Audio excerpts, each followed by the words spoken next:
तोता और रानू चिड़िया सुबह से बैठे हुए थे। तोते भैया अब चलें, ये किसान तो घर जाएगा नहीं और ना ही हम किसान की मकई खा सकते हैं।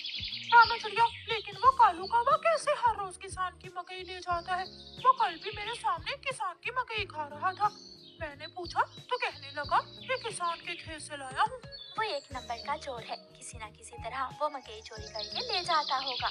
किसान खेत में काम कर रहा था और चिड़िया और तोता बिना मकई खाए ही जंगल वापस चले जाते हैं।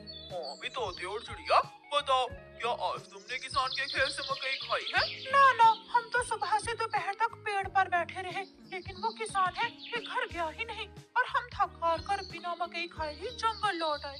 मैं तो जा रहा हूँ, पेट भर मकई खाऊंगा भी और अपने साथ भी लेकर आऊंगा।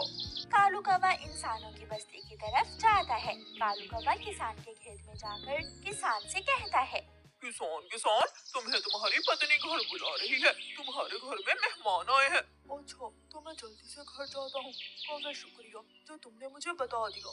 किसान अपने घर चला जाता है और कौवा मजे मजे से किसान के खेत से मकई खाने लगता है। नहीं, मैंने तो आपको नहीं बुलाया। क्या मेहमान नहीं आए थे? तो फिर उस काले कौवे ने मुझसे झूठ क्यों बोला? कौवा झूठा है, मैंने तो उसे नहीं भेजा। कौवा पेट भरकर मकई खाता है और कुछ मकई अपने साथ लेकर वापस जंगल लौट जाता है। कौवे कौवे, एक मकई का भुट्टा मुझे भी दे दो। ना, मैं तो मकई का भुट्टा किसी को नहीं दूंगा, बहुत मुश्किल से लाया हूँ मैं। कौवा चिड़िया के सामने बैठकर मकई का भुट्टा खा रहा था और चिड़िया के मुंह में पानी आ रहा था। दूसरे दिन कौवा फिर से किसान के खेत में जाता है और किसान से कहता है, किसान, मैं अभी तुम्हारे घर से आया हूँ। तुम्हारे बेटे को तेज बुखार है, जल्दी से घर जाओ। कौवे की बात सुनकर किसान घबरा जाता है और कुछ सोचे बिना अपने घर भाग जाता है और कौवा मजे से मकई खाने लगता है।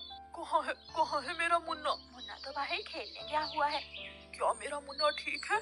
हाँ, मुन्ना तो बिल्कुल ठीक है। तो फिर इसका मतलब आज फिर उस शरारती कौवे ने मुझसे शरारत की है। उसने मुझसे कहा कि मेरे मुन्ने को बुखार है, मैं जल्दी घर जाऊं। वो कौवा जरूर आपको घर भेजकर खेत से फसल खाता होगा। मैं कल देखूंगा वो कौवा कैसे मुझे उल्लू बनाकर मेरे खेत से मेरी फसल खाता है। कौवा जंगल जाकर बहुत खुश था। वो जो मकई अपने साथ लाया था वो तोते और कबूतर के सामने बैठकर खाता है। वाह, मजा ही आ गया। ये मकई तो बहुत स्वादिष्ट है।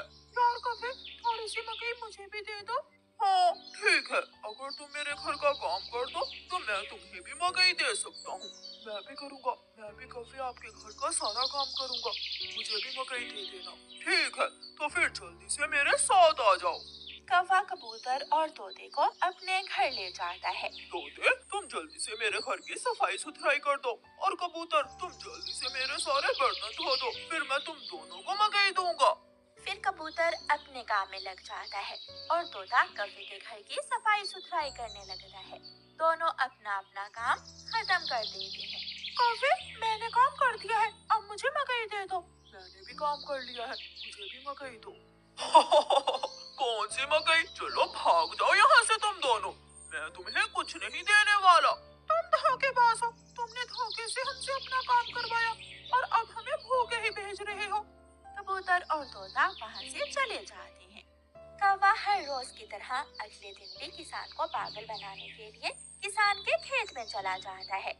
कौवा किसान के पास जाता है और किसान से कहता है, किसान, मैं अभी देख कर आया हूँ, तुम्हारी गाय जंगल की तरफ जा रही है, शायद उसकी रस्सी टूट गई होगी।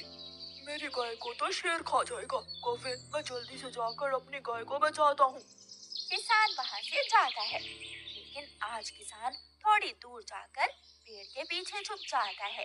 कौवा किसान के खेत में जाकर मकई खाने लगता है। तो ये कौवे का बच्चा इसलिए मुझे हर रोज किसी न किसी तरह खेत से भेज देता है। जब तक मेरे पास बड़ा दिमाग है, मुझे किसान की फसल खाने से कोई नहीं रोक सकता। किसान के पास बंदूक थी। किसान बंदूक चलाता है और गोली सीधी जाकर कौवे की टांग पर लगती है। कौवा बहुत मुश्किल से वहाँ से भागता है और किसी न किसी तरह अपने जंगल वापस पहुँच जाता है। वो अपने घर के बाहर आकर गिर जाता है। हाय, मर गया।